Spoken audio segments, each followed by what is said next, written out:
existem, como eu falei, os sinais de alerta que estão no radar da maioria das pessoas. Bom, se não tem sintoma, eu vou olhar para essa pessoa fisicamente, para os hábitos dela, para entender se precisa fazer alguma mudança urgente, se precisa tomar remédio, se precisa. E aí, quais são esses sinais que estão no radar? Que são eles que vão guiar o tratamento ou a estratégia para reverter o quadro do pré-diabetes. Então, se a pessoa tem um desses sinais de alerta e não fez ainda o teste de glicemia de jejum, ou faz tempo que não faz, faça.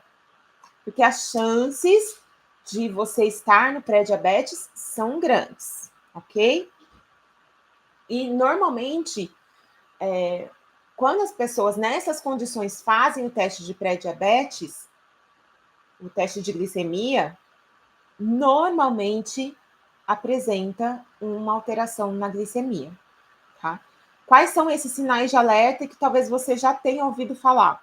Hipertensão. Geralmente, o pré-diabetes ele está associado também a outras doenças crônico-degenerativas. A hipertensão é uma delas. Então, se você tem problema de hipertensão, o médico provavelmente já pediu também o teste de glicemia de jejum. Quer dizer que você sempre vai ter a glicemia alterada quando você tem hipertensão? Não, mas o risco é alto, porque eles estão associados. Tá? Os mesmos hábitos que causam hipertensão causam também o diabetes. Obesidade.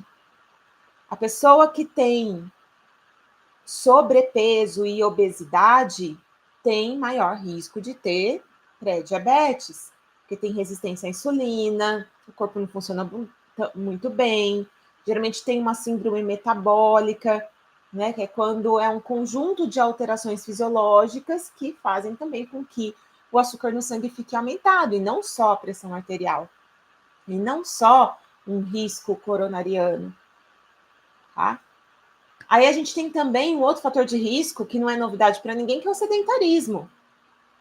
Né? O sedentarismo, e quando eu falo de sedentarismo, não é a pessoa que não vai na academia consistentemente, 3 vezes por semana, 4 vezes por semana, 5 vezes por semana. Não, aí aquela pessoa que não faz ginástica, né, programada. O sedentarismo também é aquela pessoa que se movimenta pouco no dia a dia, que fica muito tempo, ó, na cadeirinha, no sofazinho, né? A pessoa que fica muito tempo sentada. E às vezes essa pessoa que fica muito tempo sentada, ela não se considera sedentária porque ela vai para a academia 3 vezes por semana e faz lá 1 hora de exercício. E, gente, 1 hora de exercício 3 vezes por semana para uma pessoa que fica muitas horas por dia, às vezes 10 horas por dia sentado, não é que é pouco, mas não é determinante para a prevenção do pré-diabetes ou do diabetes. Como assim, Gi? Eu vou para academia 3 vezes por semana e eu não vou prevenir o diabetes desse jeito? Se você fica muito sentado no dia a dia, não. Sabe aquela pessoa que tudo pede para o outro? Pega um copo de água para mim, pega esse negócio aí para mim, vai ali para mim fazer não sei o quê. E ao invés de levantar para pegar a água, levantar para mudar um móvel de lugar, levantar para pegar um papel, levantar para ir até a impressora, levantar para pegar alguma coisa para comer até, está só pedindo, né? As crianças de hoje em dia estão muito assim. Não é verdade, gente? As crianças acham que tá tudo na mão. E é uma geração com alto risco de desenvolver diabetes porque está muito sentada. Eu falo isso porque eu vejo meus filhos também. É um exercício diário de fazê-los levantar do sofá e levantar da cadeira e fazer eles mesmos o que tem que ser feito. Para sair do sedentarismo. Então, o sedentarismo não é só a questão de você ir para a academia 3 vezes por semana que vai resolver o sedentarismo. É você se movimentar mais no dia a dia. Ir a pé na padaria, ir a pé no supermercado. Às vezes o supermercado está 4 quadras de casa, a gente pega o carro para ir no supermercado. Ir a pé para o trabalho, descer um ponto antes do ônibus, do metrô, e ir caminhando, se possível, né? Hoje eu estou aqui em São Paulo, que é uma cidade que tem fama de ser mais perigosa. A pessoa que alugou aqui para mim, ela veio resolver uma questão da minha geladeira, e ela falou, tem isso perto, não sei o que lá perto, só cuidado com o celular. Então a gente, às vezes, por medo, evita andar nas ruas, mas é importante, então busque alternativas para você andar sempre que possível, tá? Com segurança, obviamente, principalmente as pessoas que moram nas grandes cidades, nos grandes centros urbanos, a gente sabe que tem um risco aí, né, de andar a pé na rua, mas vai em parques mais vezes, nos finais de semana, procure fazer atividades ao ar livre, caminhar, pedalar. Isso ajuda a sair do sedentarismo. Então, por mais que sedentarismo esteja no radar das pessoas, as pessoas confundem um pouco esse conceito do sedentarismo e acham que, por exemplo, um serviço de casa não conta como atividade física, e conta. Então, varra mais sua casa, passe pano, torça o pano, levanta o balde, tira o balde daqui, põe para lá. Aspirador de pó. Hoje a gente busca muito conforto, não é, gente? Fala aqui para mim nos comentários. Quem aí quer mais conforto? Quer um aspiradorzinho de pó automático, né? Quer tudo automático. Nem precisa levantar, ó. Quer ver? Mas não tá aqui perto. Olha só a prova, hein, gente? O controle remoto tá lá longe. Queria mostrar para vocês. Olha, eu ligo o ar-condicionado aqui com controle.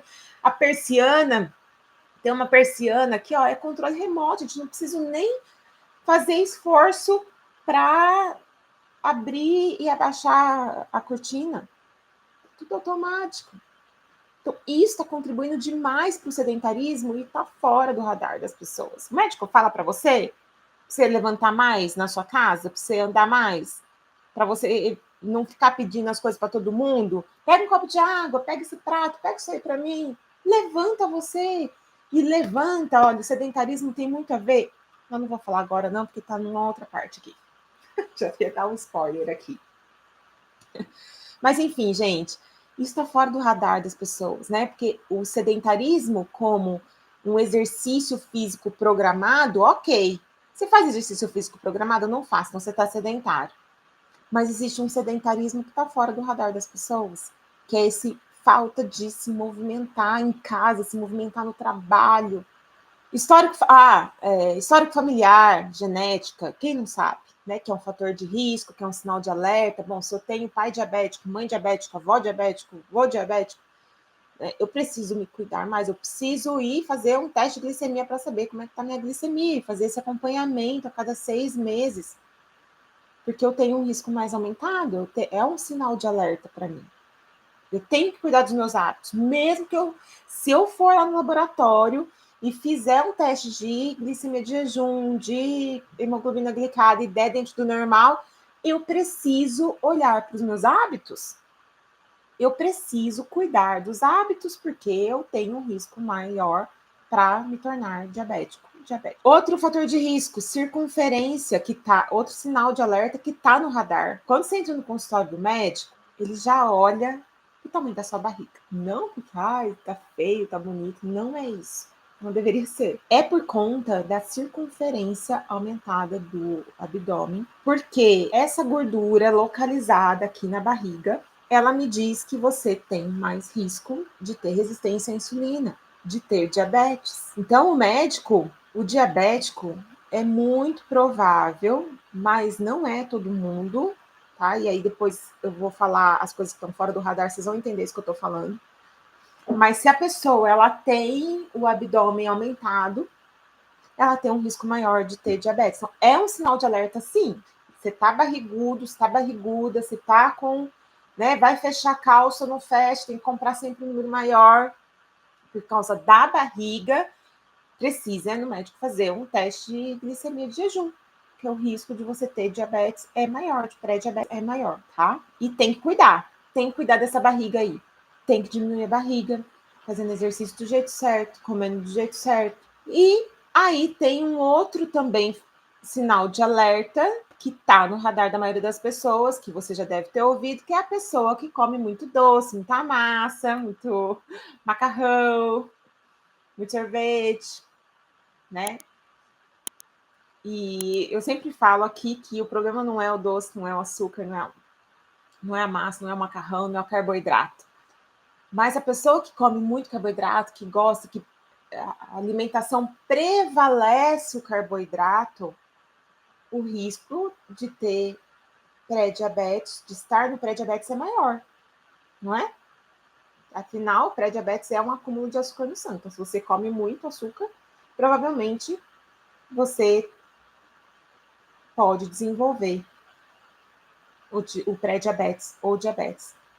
É um sinal de alerta para o pré-diabetes.